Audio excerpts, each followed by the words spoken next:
Will 2026 be the next big year for box trucks? That's what we're going to be going over in today's video. If you guys are unfamiliar with who I am, I'm Entre Mike with the Entre Short for Entrepreneurship.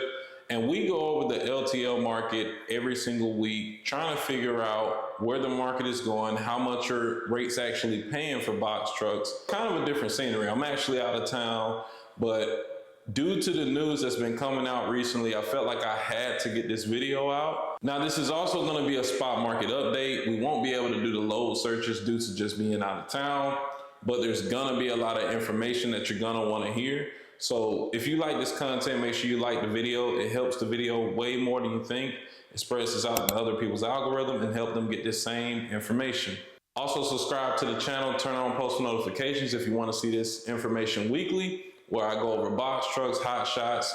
I'm thinking about adding the cargo vans in there. I've been getting a lot of requests for cargo vans. So just stay tuned. Drop a comment down, Entre, if you watch the entire intro. I'm trying to see who's skipping through the videos and who's actually watching the intro. All right, so the chart that we're gonna go over first, which is probably the most important chart when it goes to understanding where the market is based on being an owner operator as a trucker, is the outbound tender rejection index.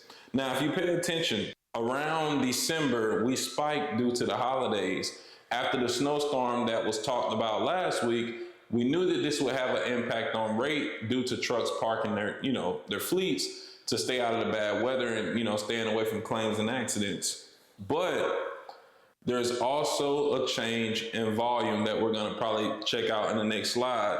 So I'm bringing this up to say, look, once tender rejections are over 10%, everybody technically kind of deems that as a time where the truckers have more of the negotiating power. They have more of the market control when it comes to rates. So rates will probably see an increase on the spot side and the contract side in the short and medium term if tender rejections continue to rise. So before we get into the volume and how those charts are looking, let's look at the national truckload rate per mile. This is mainly consisted of vans. So your 53-foot dry vans. Of course, box trucks or 26-foot box trucks, you're gonna get expedited rates. We'll go over the LTL contract base rate per 100 pounds. But as of now, spot rates are the highest since March in 2022. We are in 2026, so we're almost 4 years since we've seen rates this high for, dry vans. So this is good to see after going through what we've called the last few years, the Great Freight Recession. And then I'll just go ahead and show you guys like more of a timeline chart. You can see where we are in 2026 relative to how we've been since 2023 and how low we were. You can also see how quickly we rose at the end of 2020 up into the end of 2021, and we've been in this current downtrend. Looks like we kind of found a bottom around $1.40, $1.50 a mile, and now we're at rates, like I said, of over $280 a mile. So night and day difference.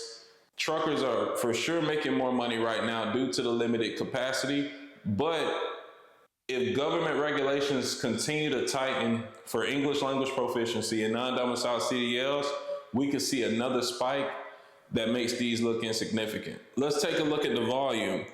Volumes have basically rebounded to what they were in the norms of last year, but we have less capacity than when we started last year. So this is still a positive sentiment showing that there are a lack of carriers, still a lot of carriers going out of business for not balancing their books and probably not being able to keep the right people hired with the right paperwork. So they're going out of business. We're starting to go back positive in the amount of authority change. So we had 100 more authorities gained than lost. And I believe we lost like 1,100 carriers last week. So this is the first, this is a little sign. We got to kind of see how many carriers are going to come in while rates are good. If they stay kind of neutral, this is still a positive sentiment for truckers. But if we increase too fast, then the rates may kind of start dwindling down at some point. Next point we're going to go over is English language proficiency. Now, as you can see, it was a slight dip in the amount of out of services, but this just may be due to, seasonality first off, and then second off, a lot of people may be pulling these guys who, cannot speak English out of the truck. So I don't know if this number is going to spike over time or if at some point it's going to level out and go down, because you're taking a big risk keeping drivers who can't speak English on the road. If like you're risking your company at that point keeping those drivers. So that may be why we're not seeing a big spike in these numbers. I think they're trying to regulate it. It's just the carriers may be getting rid of their drivers who can't speak English. It's as simple as that. And then on this channel, we normally do spot market updates where you guys can comment down your city and state. Next week, I should be settled down at the desk.